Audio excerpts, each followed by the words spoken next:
Assalamualaikum warahmatullahi wabarakatuh. Sampurasun baraya tebang dangu deui sareng pidangan dongeng Sundanya.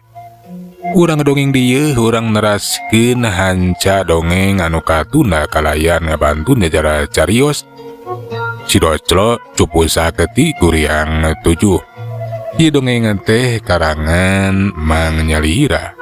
Sok sanaos dongeng basajan malah mandar janten hiburan. Atuh kabaraya anu satya manco kana dongeng Mang di mana wae ayana. Mugia sadayana aya dina kasehatan lahir sindarangan batin dilancarekeun sagarubinanya tong hilap dirojong ditaroelan tombol subscribe. Atuh mangga nganuhunkeun kana parantos like oge komen. Mangga mitra supados senyang kolong ting kana waktos urang sami-sami dangukeun kumaha atuh terasna ieu carita sok kabarayun sadayana.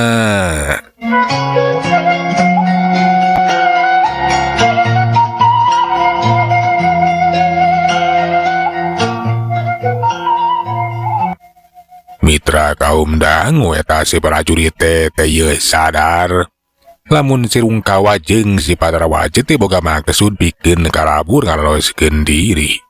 Atuh singkatna carita Mang Sawan Cipeuting geus sumanding kayaan di luar atau di sabudeureun wangunan panjara teh geus mimiti sapi cembling. Sora-sora satu peuting oge aneh rada kecempe. Sedengkeun prajurit anu keur talugur teh loba anu harareai we. Bari jeung karasa cepanonna teh manis jabal teu kuat kutunuh nepikeun kaloba anu bating goledak. Bating golehe we di mana dugeuna ngadon selare hanteu malire kaayaan. Kocabekeun di awang-awang katempo aya 2 ciri makhluk anu keur ucang-ucang we di pega malang. Panonana teu baseukeut kahandap meratikeun kaayaan. Eta 2 ciri menteh lain makhluk dedemit atawa curi. Tapi sukmana nini Kantring jeung Aki Jantrang anu peuting eta bakal ngabantu si Rungkawa dina nggoning kabur ngalolosikeun diri. Ai sirap urang teh mati nini. Urang taruma nagara teh geus harees kabeh. Ngan bae tuh dulu aya saurang jelema aneh anu masih keneh bentar euy. Saki masalah deui pasti eta jelema nu ngaran Sidoclo teh. Teteh lah eta jelema teh. Lain jelema samanea. Kawas nu geus curiga kana magesur urang. Curiga karena kayaan di sabudeureunana. Tapi ulah jalambang nini keun. Najan Sidoclo curiga, najan Sidoclo nyaring kene, keun eta mah urusan aing. Ku aing bakal dipancing. Sina ngajauhan pangberokan. Karasia lalu aja dina nggoning mawa si Rungkawa kabur ninggalekeun wewengkon karajaan euy. Nya Saki eta mah urusan sia. Pokona mah Sidoclo kudu ngajauhan pangberokan. Keun ku aing ke si Rungkawa bakal dibawa mantog. Ninggalkeun pangberokan ngajauhan puseur dayeuh. Ai. Keun eta mah urusan aing nini. Aina aing bakal mancing Sidoclo keun. Sinang udag-udag aing ngajauhan eta pangberokan. Sia Saki kaitu gancang. Mantong ngacabrak wae. Pokona mah Sidoclo kudu ngajauhan eta pangberokan. Dikitukeun ku si nini Kantring teh aktu Aki Jantrang teh hanteu tarangke. Laju we Aki Jantrang nyirorot turun ti awang-awang. Celegedeg napak kana lemah bari merhatikeun sabudeureun eta batempatan. Aki Jantrang jurang cireung jiga aya nu keur deteangan ngan bae lain neangan Sidoclo. Ieu mah jiga neangan prajurit. Barang bre katempo aya salah saurang prajurit anu keur nyang saya dina kayaan sare tibra. Atuh ku eta Aki Jandrang teh laju disampeurkeun. Lakadalah. Ai. Menang oge piwadaheun aing teh. Keun sia ku aing bakal dipake. Wayahna waruga sia ku aing bakal dimanfaatkeun deuleu. Ai. Aki Jandrang teu tarangke laju we atuh sumurup sumanding kana waruga eta si prajurit. Dak dumadak si prajurit teh ngarada kaeulilir. Laju hudang panonna meningampur hurung merhatikeun kasabudeureun eta patempatan. Ai. Lagoan celo. Hahaha. Ku aing sia bakal dipancing. Bikin ngajauhan ieu patempatan. Hahaha. Ai. Ceuk eta si prajurit anu geus kasandingan ku Aki Jandrang teh. Laju atuh ngacuringkang neangan si Doclo anu katempok ke delempangan. Barang geus manggihan si Doclo laju atuh ngapelesat cirimna teh ngacerelat ngan sakilat. Malahan mah ngacuringkang sina diudag ku si Doclo. Si Doclo anu keur jongjon lembang. Basa mireungeuh aya jalma anu ngacuringkang atuh mani kaget. Nah saha cenah? Kabanan prajurit nu keur talugur teh aneh kabeh ge pating galoler jiga anu kena ku sirep. Tapi ieu cenah aya jalma saurang masih keneh nyaring. Jeung reka mana eta jalma teh? Gerak gerikna estuning nyurigakeun. Kacepatanana luar biasa. Sok sanajan ari nili ketina papakeana mah make papakean prajurit.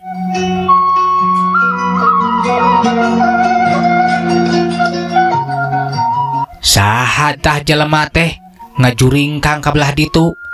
Aneh gerakanna teh jika lain prajurit. Buah-buah prajurit mamalihan jeung aya hubunganna jeung ieu kajadian. Bener aneh. Lantaran sakabeh prajurit teh kabeh ge kena ku sirep jiga nama harees kabeh. Keun sia ku aing bakal dituturkeun. Si Doclo anu panasaran laju nuturkeun ka mana leosna eta si prajurit. Barang diudag teh bener we. Katempo aya salah saurang prajurit anu keur lempang ngaganeuang ngan bae mata aneh. Basa rek dideuketan beuki deukeut. Eta si prajurit teh kawas anu geus nganyahoankeun ka si Doclo. Laju ngabareta kelumpat gerakana estuni ngacapat naker. Jirimna ngabelesat sukuna meh teu nampak kana lemah jiga nu hiber we atuh.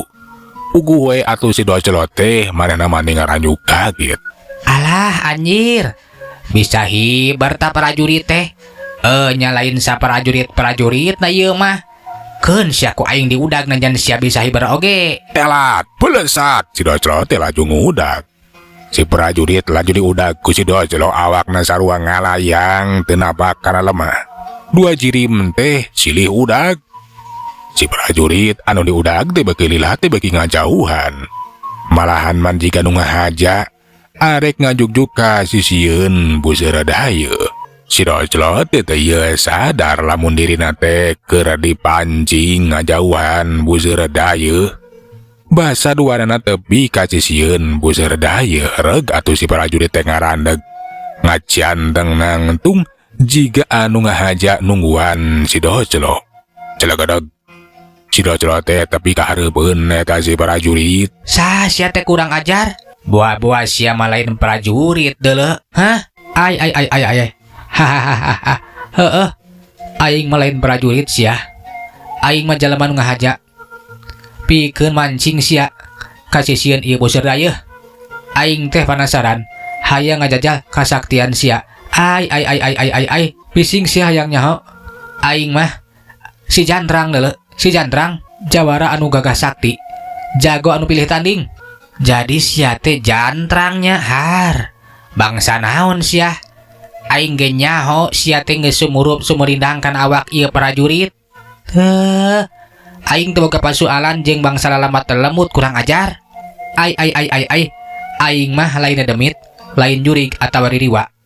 Tapi aing sukma manusia anu ngahaja turun ka alam marcapada. Hayang ngajajal sia sok. Kita mungkin kegagahan kesaktian sia teh anu cenah gagah sakti mandraguna. Oh, jadi kitunya bener buah-buah sia mah. Anu marakayangan. Geus mindah alam oge masih keneh penasaran sia. Hayang ngajajal ka uing sagala. Ai. Tong loba catur tanpa bukur. Hasok ayeuna mah. Urang ijen jajaten jeung aing sia si Jandrang. Prajurit anu geus kasandingan kasurupan ku Ki Jandrang teh geus hanteu loba catur ratu. Laju ngagajeleng narajang miheulaan ka si Doclo curelat. Gerakan teh monggo cepet. Hiu pereupna teh manibang baraan. Arek nggebrok kana careham. Tapi si Doclo ge sakilat. Laju atuh ngakiwar bade ngalalabakeun badana plos. Sameran panarajang eta si prajurit teh nyamos hanteu keuna kana sasaran. Basa panarajang nu mungaran bisa disingkahan ku si Doclo. Si prajurit anu kasandingan ku Ki Jandrang teh atuh beuki penasaran. Dina tata gerak jurus Nagawiruna katempo. Cirimna teh belesatan pohara luar biasa na. Ngan bae lebah dieu si Doclo teh atuh maning ngaranyu kagetna cenah. Jurus anu dipatakeun ku eta si prajurit nu kasandingan teh bet sarua jeung gerakan si Rungkawa. Ngan bae gerakanna ieu mah leuwih cepet, leuwih hebat jeung ngabahayakeun. Corelat, kolebat si Doclo teh cocorelatan. Cirimna bablasatan di antara sameran penerajang eta si prajurit. Calagedeg nangetung bari merhatikeun ka eta si prajurit sakedapan matu maning ngaulang. Nah saha cenah sabenerna anu sumanding dina diri eta si prajurit teh aneh. Jurus-jurusna teh bet sarua jeung si Rungkawa. Nah saha anu sumurup ka ieu si prajurit teh aneh gerakanna jiga si Rungkawa. Moal kitu ieu teh pagaweanna si Rungkawa. Bisa jadi si Rungkawa masih keneh boga ilmu sejen anu can digunakeun. Boga ilmu nu bisa ngendalikeun jelema. Nya, tapi keun ku aing bakal disinghareupan. Si Doclo boga anggapan lamun eta si prajurit nu kasandingan teh taya lian ti pagaweanna si Rungkawa. Inget kepala badinya gebeg atuh si Doclo teh maning ngagebeg reuas. Bisa jadi cenah dirina teh dipancing ngajauhan buzeur dayeuh.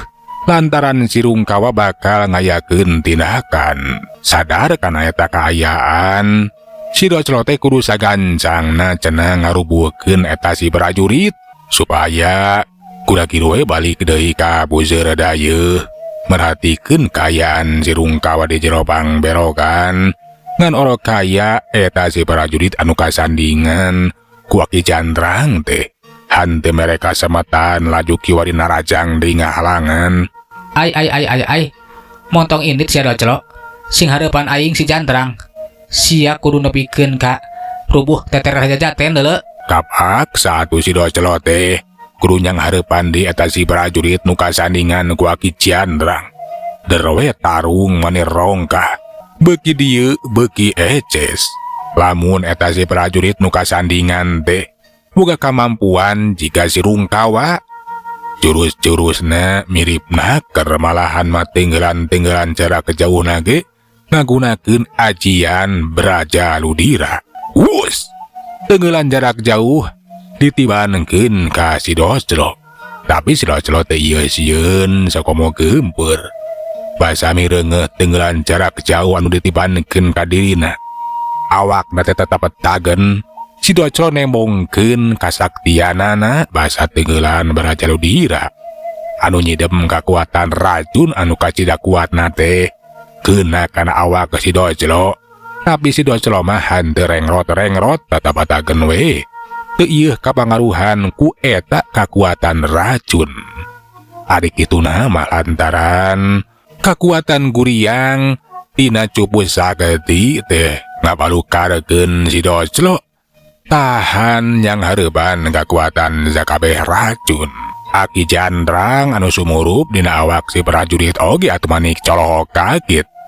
Nah cenah kakuatan tenggelan Braja Ludira teh hanteu pangaruh naon-naon. Jadol teh hebat si Doclo teh. Ai. Tenggelan ajian Braja Ludira teh haredina kekuatan racun teh teu pangaruh. Hihihi. Tapi kon nu penting mah si Docel ulah nepikeun ka sagancangna balik deui ka Puseur Daya. Si Nini si Najongjon mawa mantau ke si Rungkawa euy. Hihihi. Ai.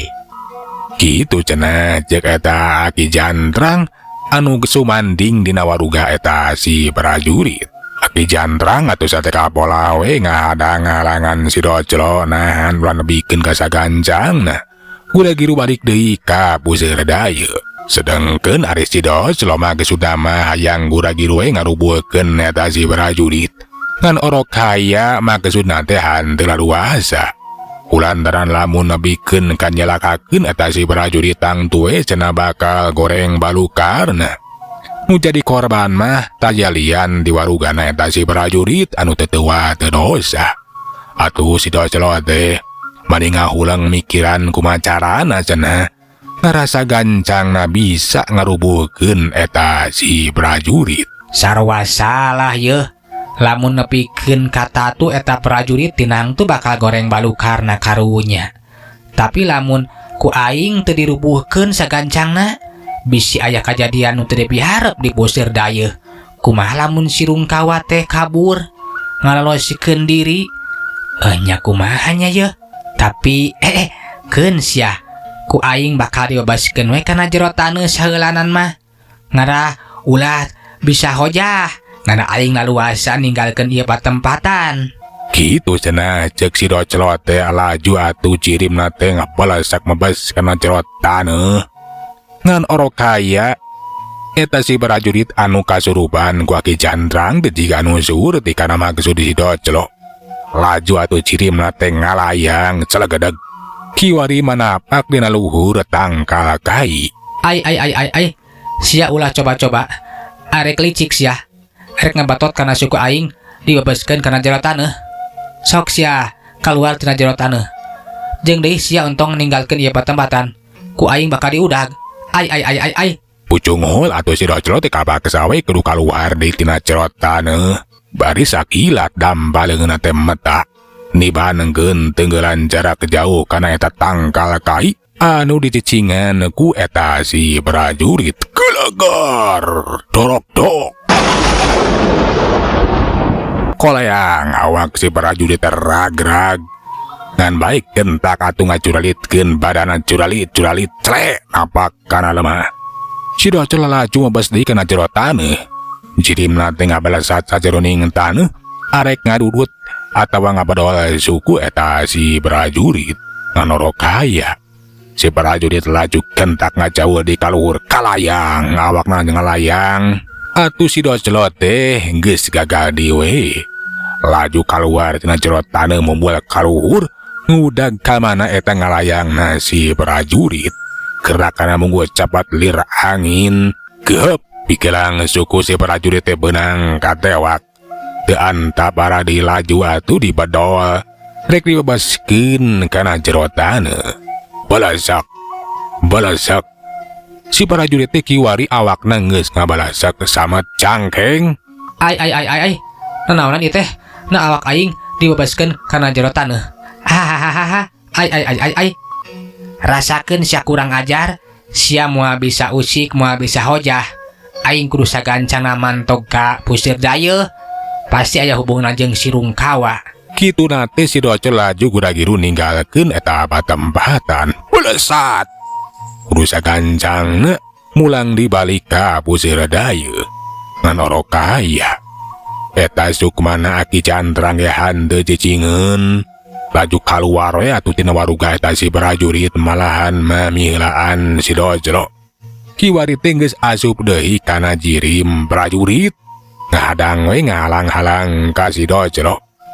Keentuna si Docel anu dihalangan deui ku prajurit anu geus kasandingan ku Aki Jantrang. Kocapkeun di jero pangberokan. Si Rungkawa jeung si Patrawaja teh kiwari geus kaluar ti jero pangberokan. Dina kayaan pangberokan atuh dirujat. Si Rungkawa laju ngajakan ka si Patrawaja pikeun gura-giru ninggalkeun eta rohangan pangberokan. lempang laluasa da bogo prajurit teh atuk patinggal oleh dina kayaan tibra. Ayo siapa terawaja, orang kudu sagancang ninggalkeun ieu panjara deuleuy. Tenang ulah sieun, lantaran kabat kata bukur sia kabeh prajurit patinggal oleh sareng tibrakeun aku sirap. Jeung deui najan aya jalma anu hantekeun aku sirap oge moal bisa ningali ka urang duaan. Si Patrawaja teh henteu loba catur laju we nuturkeun si Rungkawa. Kiwari geus aya di luareun rohangan Bang Berokan bener we. Di luar ge katempo prajurit teh patinggal oler dina kayaan sarare tibra. Si Rungkawa anu keur lembang jongjona keur henteu rurusuhan. Ngaradak ngadenge suara si Nini Kantring. Montong lele dasia kurang ajar. Hasok gancang tinggalkeun ieu patempatan. Bisi kaburu si Docelo datang deui ka dieu. Lamun seug nepikeun ka si Docelo gancang balik deui ka dieu batinang tuh sia bakal kacangkalak deui. Hayo gancangan sia. Aduh, nya mangga ini, mangga. Ayo wajah. Urang kudu sagancang ninggalkeun ieu patempat euy. Ninggalkeun buseur daya. Bisi kaburu aya si Docelo. Nya, mangga Gusti.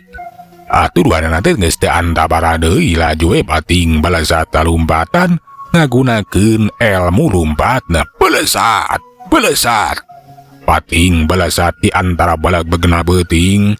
Eueuh saurang oge anu nganyahoanekeun ka eta anu duaan. Bekeulila beuki jauh kiwari manggeus kaluar ti buseur daya. Sedengkeun si Docelo anu dihadang ku Aki Jandrang geus hasil mabaskeun deui eta si prajurit. Dibabaskeun deui kana jero taneuh. Ngan orok kaya Aki Jandrang teh geus mindah di waruga. Malahan mah kiwari mah jadi duaan si prajurit teh nu ngahadang.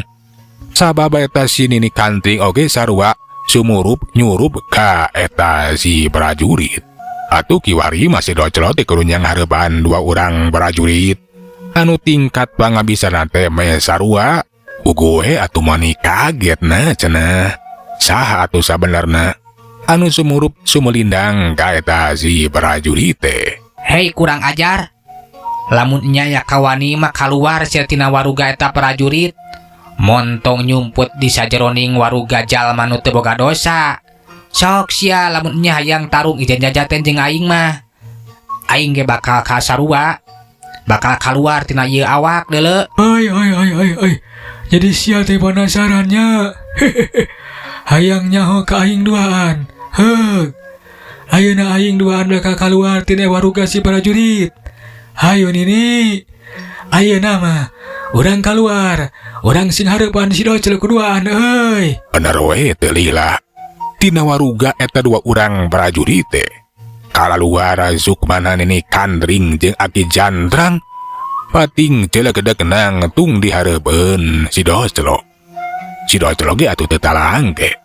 Laju Sukmana kaluar tina warugana celegedeg tilu jiri mengkiwari geus aduh hareupan deui we. Ngan bae ayeuna mah jelas katempo ku si Docelo teteh lah. Anu sumanding sumulindang sumurup kana jirim-jirim prajurit teh kaya lian di Sukmana Nini jeung Aki-Aki.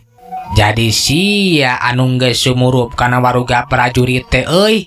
Halah geuning sia teh geus karolot euy. Ai bener sia Docelo.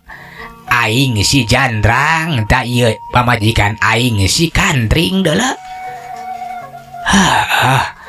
Aing si Kantring kurang ajar. Sok sia geura buktikeun sa di antara urang anu leuwih sakti mandraguna deuleu. Urang tarung ijen jajaten. Ayeuna mah tarung teh bakal saimbang kurang ajar lantaran sia ge sarua geus mecat Sukma. Ayo Nini. Urang hurup ieu si Docelo teh euy.